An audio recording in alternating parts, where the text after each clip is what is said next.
สวัสดีค่ะดีห่วงเงยเฉยนี่นานๆเห็นนั้นก็ดีใจสวัสดีจ้าสวัสดีพี่น้องสวัสดีตอนบ่าย3 โมงแล้วจ้าหลังจากมาจากดำหน้า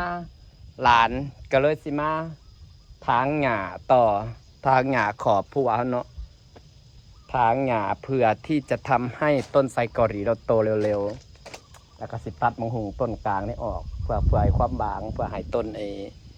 ลำซ้ำมันกำลังงามมันนะบ่อยากให้งามตัดออกต้นหนึ่ง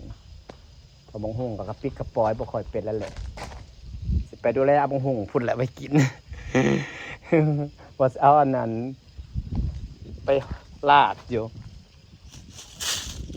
กระปุมได้กระบติดเถื่อมักหุงพันยังเกาะฮอลแลนด์เอาได้บังหุงสุกกินเด้อจ้าพี่น้องจ้าต้นไทรเกาหลีค่อยก็เริ่มแตกยอดเดียวแล้วตัวที่ค่อยปลูกใหม่แตกไว้ขนาดเดี๋ยวสักเดือนหนึ่งเขาจะสักอาทิตย์หนึ่งเขาจะมาเบิ่งมักหุงสุกจ้าเก็บไปไว้กินจ้าเก็บไปไว้กินต้นนี้ก็เก็บเพราะต้นนี้จะตัดแม่ต้นมันทิ้งละไม่เอาไว้แล้วเพราะมันหงำต้นลำซ้ำเพราะอยากให้ต้นลำซ้ำขึ้นนะเอาไปกินสุกค่ะพี่น้องจ้านี่จ้าแต่ว่าเดี๋ยวสิไปให้อาหารป่าก่อนเด้อจ้าสู้เฮ็ดเวียกแต่ละมือเฮ็ดเพื่ออนาคตข้างหน้าของเฮาเนาะพี่น้องบัดย่ำเฒ่าย่ำแก่พอได้มีหมักหมอกหมักไหม้ขายมีอาหารธรรมชาติกินมีปลาเต็มหนองมีปลาเต็มหนองมีหมักไหม้เต็มสวนมีแบบว่าแน่ไปใส่กระบี่แต่ต้นใหม่ก็คือสิมีความสุขและบรรปลายชีวิตเนาะบัดเฒ่ามาบ่ได้เฮ็ดไปให้ผู้ใดดอกจ้ะเฮ็ดไปให้เจ้าของนี่ล่ะค่ะเฒ่ามากก็อาจสิได้เก็บขายตามภาษาผู้เฒ่าเนี่ยมักขายของเด้อพี่น้องไปเสื้อวันจักมือมันค่อยเฒ่าแล้วก็สิมักขายของด้วยกันนี่ห่วงให้เฉยอีนานๆเข้าไปในบ้านมาหุงมาเก็บไปก่อนสายไฟนี่สินเอาไว้ต่อไฟลงหนองเนี่ยสายไฟมันกันน้ำต่อไฟรอบหนองเฮาซื้อทำมาสิไปเกือบปลาหน่อยมันใหญ่พอปลาหน่อยใหญ่วิทย์ทำกับปลาให้มันหาอาหารเองนี่พี่น้องสอบละอันนี้สอบละ100ซื้อในบ้านเนี่ยแหละสอบละ100จ้ะต้นไม้ไม่ได้อยู่ห่มก็เริ่มงามตัวนี้ก็ติดจังสับไปกระจายออกเดี๋ยวราคาอยู่บ้านอยู่เฮือนก็เฮ็ดแต่เวียกก็โอ้ยดำหน้าซอยร้านกระดำฮอดแต่อันนี้แหละก็พากันมาเพราะว่าสิมานางเวียกนางกะลาอยู่เนี่ย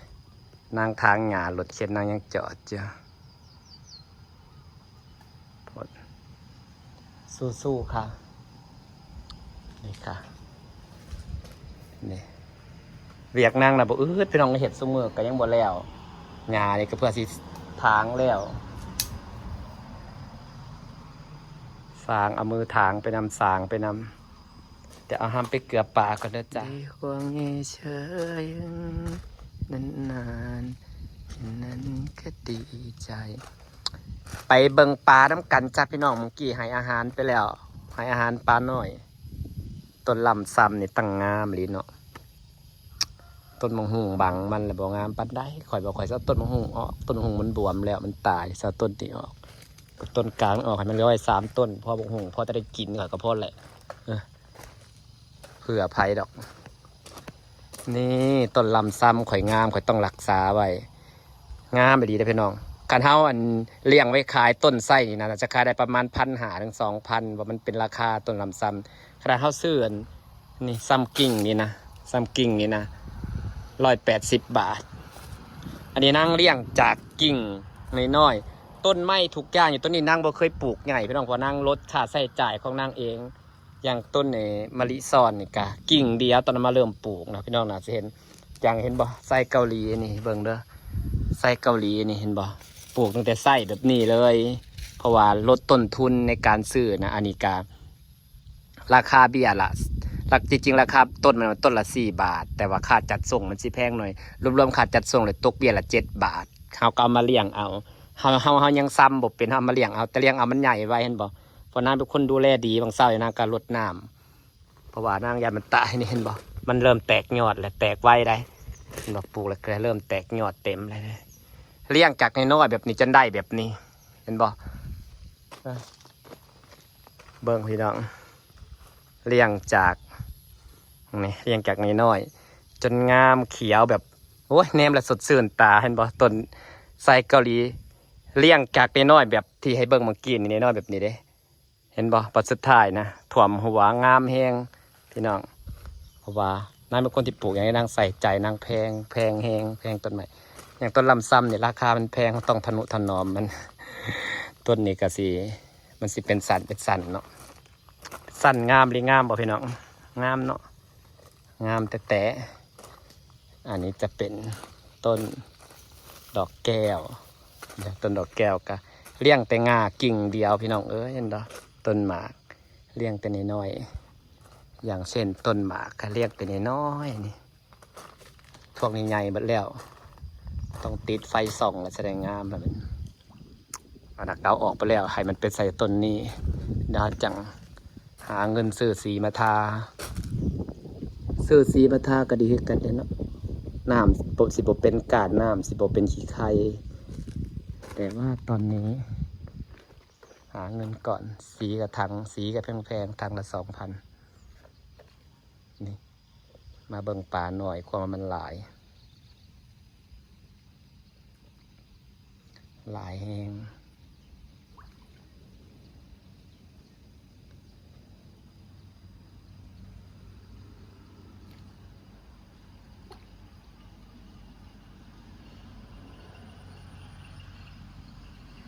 มึงเนี่ยฝูงปลาหน่อยบันใหญ่ๆเป็นใดเอาหำมาเกลือมันให้มันใหญ่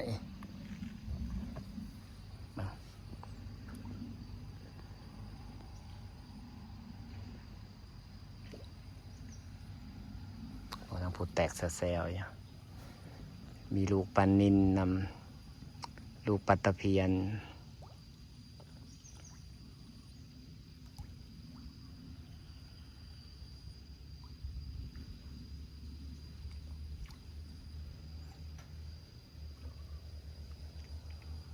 การฮับปล่อยไว้สิก็ได้กินตลอดปีตลอดฟ้าเด้พี่น้องป่า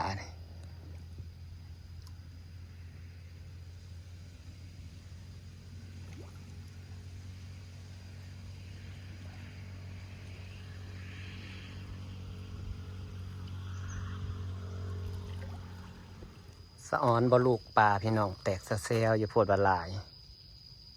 ปีหน้านี่ปลากระสิลายคัก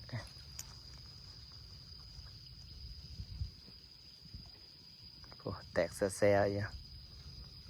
ไปเบิ่งบ่อนนางทางหญ้าก็สิเนาะมาเสร็จกันไดลงนี้ดูสิชมอะไรก็เขียวงามไปหมดนะนี่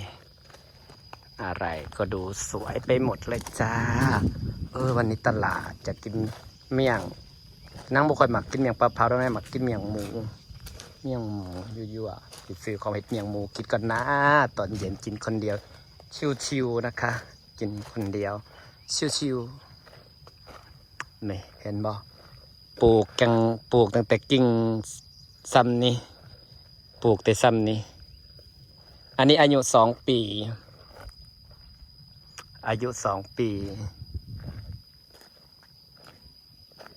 ส่วนอายุ1 ปีเต็มกำลังสวยล้อมอิฐให้ต้นต้นดอกแก้วกำลังสวยแล้วก็ขยายอิฐตรงนี้ขยายรอบนี้ขยายแล้วเลยแบบนี้เพราะว่ามันขยายแล้วก็ใส่ฝุ่นใส่ปุ๋ยใช้มือถางเอานะคะเราไม่มีเครื่องตัดหญ้าถางไปเลยค่ะขยันหน่อยนี่ค่ะสู้ๆเราต้องสำเร็จขยันสร้างไปทีละนิดพี่น้องอนาคตมันก็ต้องได้เพิ่งพาอาศัยแล้วต้นหมากไม้ต้นอย่างนี้สิเนาะอย่างนี้ปลูกปีที่แล้วเองค่ะอะไรเคยติดตามคลิปพลาความใหญ่ไวเอาว่าดูแลดีสันไดเบิ่งต้นไม้ใหญ่ไว้กับหูพี่น้องนี่ใหญ่ไว้เบิดดีมองเข้าไปบ้านเราก็สะอาดตาสวยๆนี่สะอาดปะคะ ดูสวยปะคะนี่ไงแล้วก็เราจะเอาฝุ่นมาลงอันนี้กระถางมือนะคะทำเองทำคนเดียวนะคะนะก็อยากไปดำซอยเพิ่นก็ไม่เห็ดเวียกเจ้าของว่าเวียกนางน่ะร้ายเห็ดสมือคือเห็ดงานนี่ก็ยังบ่ทันเพราะมันเห็นดสุดแต่หญ้าก็ยังขึ้นยังบ่ได้ตัดเห็ดยังก็ไม่ได้แล้วเห็ดเท่าไรอย่างนี่พี่น้องร้ายเวียกนะบ่อึดแนวเห็ดพี่น้องเอ้ยปันนี้เห็ดผู้เดียวซ้ำเนี่ยก็หากับขยายมาได้4 หลุมเดี๋ยวกะในต้นหมากที่ปลูกใหม่เนี่ยก็ต้องใส่อีกได้นี่เห็นบ่จะพุทรากับต้นกระทันก็สั่งไปแล้ว2 ต้นยังไม่ได้มาฮอดเพราะมันตาย2มาปลูกใส่กันพอเวลาเห็ดข้างมันจะสิเสมอกันเนาะนี่ค่ะสู้ๆค่ะนี่ค่ะส่วนนี้มันมีเครื่องหมักแตงเขาก็เอาไว้กินหมากก่อนยังบ่ขยายนะคะเป็นหมากอะไรพี่น้อยนะ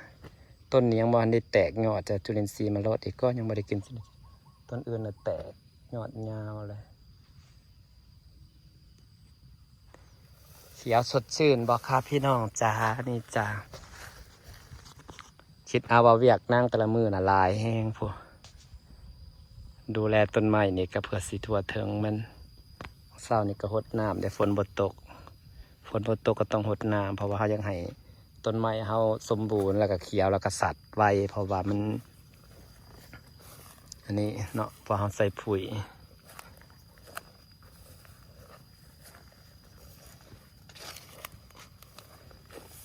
มาบัดนี้ก็สิได้ฝากบรรยากาศไว้ซ้ำนี้นะคะพี่น้องจ้าสิได้ไปตลาดตะเรือนะคะขอบคุณทุกๆกำลังใจเด้อจ้าสวัสดีเด้อจ้าพี่น้องเข้ามาเป็นกำลังใจให้แน่พี่น้องเอ้ยอยู่ผู้เดียวสู่ผู้เดียวนี่ละเป็นกำลังใจให้นะจ้าสวัสดีจ้า